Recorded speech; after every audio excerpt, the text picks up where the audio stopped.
கர்த்தருடைய பரிசுத்தமான நாமம் மகிமைப்படுவதாக. ஆசீர்வாதமான ஒரு நல்ல காலை நேரத்திலேயும் பாளையங்கோட்டை இந்திய தேவ சபையிலிருந்து காலை மன்னாவை உங்களுக்கு வழங்குவதில் மிகுந்த சந்தோஷம். காலை மன்னா என்பது கர்த்தருடைய வார்த்தை. இந்த வார்த்தையை வேத புத்தகத்திலிருந்து உங்களோடு கூட பேசுக கர்த்தர் கிருபை செய்வாராக. இந்த நாளுக்கான தியான பகுதி 2 சாமுவேல் 4ஆம் அதிகாரம். இந்த அதிகாரத்தில் தாவீது கேள்விப்பட்ட மற்றும் ஒரு துக்க செய்தி. சவுலுடைய மகனாகிய இஸ்போசேத்தை அவனுடைய படைத்தலைவர்களாயிருந்த 2 பேர் கொன்று போட்ட செய்தியை தாவீது கேள்விப்படுகிறதை இந்த அதிகாரத்தில் நீங்கள் வாசிக்கலாம். இந்த நாளின் காலை தியானத்துக்காக நம்முடைய கவனம் 4ஆம் வசனத்தை கவனிங்கள். சவுலின் குமாரன் யோனத்தானுக்கு 2 காலும் முடமான ஒரு குமாரன் இருந்தான். சவுலும் யோனத்தானும் மடிந்த செய்தியை இஸ்ரவேலிலிருந்து வருகிற போது அவன் 5 வயது உள்ளவனாய் இருந்தான். அப்பொழுது அவனுடைய தாதி அவனை எடுத்து கொண்டு ஓடிப்போனாள்.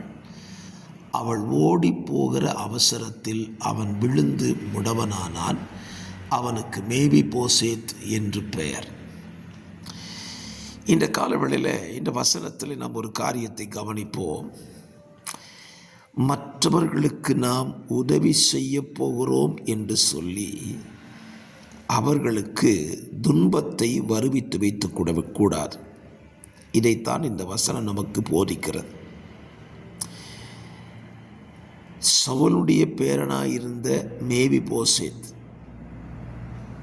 அவன் பிறக்கும்போது நல்ல ஒரு குழந்தையாக பிறக்கிறான், வளருகிறான். அவனுடைய தகப்பனும் அவனுடைய தாத்தாவும் மடிந்து போன செய்தியை அவங்களுடைய வீடுகளிலே கேள்விப்படுகிறார்கள். இவனுடைய தாயின் தாதி இந்த செய்தியை கேள்விப்பட்ட உடனே மேவிபோசேத்தை எடுத்துக்கொண்டு அவனை பாதுகாக்கும்படி ஓடுகிறாள். இந்த வசனத்துக்கு பின்னணியில் நம்ம ஒரு காரியத்தை யோசிக்கணும். ஏன் அவள் மேவிபோசை எடுத்துக்கொண்டு ஓடிப்போனாள்? பெலிஸ்தர்கள் சவுலையும் யோனத்தானையும் மல்கிசுவாவையும் வெட்டி போட்டு விட்டார்கள். யோனத்தானின் மகனுக்கு என்ன சம்பவிக்கும்? ஏன் அவன் எடுத்துக்கொண்டு ஓடினாள்? ஒருவேளை பெலிஸ்தர்கள் தேசத்துக்குள்ளே புகுந்து தீமைகளை செய்ய திட்டமிட்டிருந்திருக்கலாம்.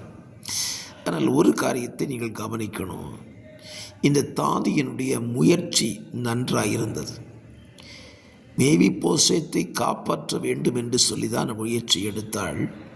ஆனால் அந்த முயற்சி மேவிபோசேத்துக்கு பெருந்தீங்கை இழைத்து விட்டது.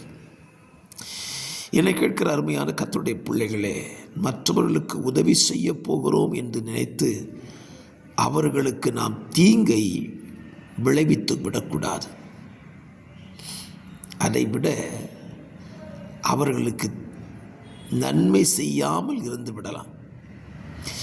இந்த மேவிபோசேத்தை மாத்திரம் அவள் விட்டிருந்தாள். ஒருவேளை இந்த சிறு பையன் 5 வயது நிறைந்த பையன் தானே, அவன் ஓடியாவது இங்கே தப்பித்திருக்கலாம்.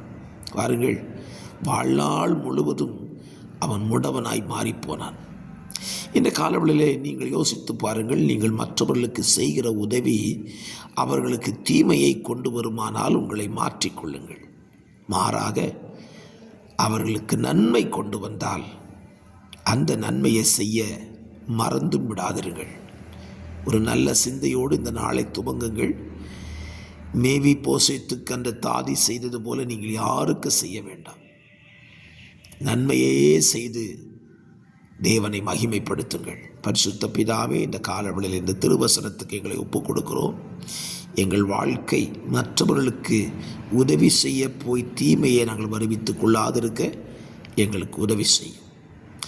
இயேசு இரட்சகர் நாமத்தில் தாழ்மையோடு ஜெபிக்கிறேன். ஜெபம் கேளும் நல்ல பிதாவே, ஆமென்.